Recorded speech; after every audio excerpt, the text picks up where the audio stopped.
For the repair of the KTE starter modules, the following procedures were necessary: replacement of various electronic components and general cleanup of the units.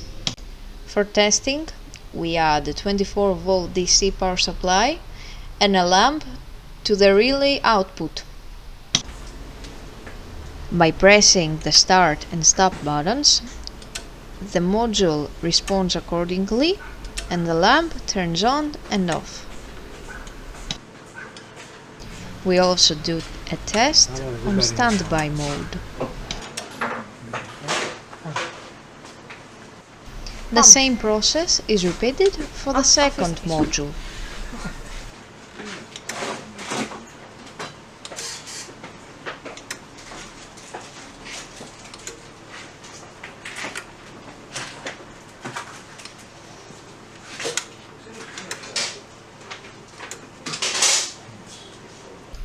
It is now clear that both starter modules are working successfully and are ready to be delivered to the customer.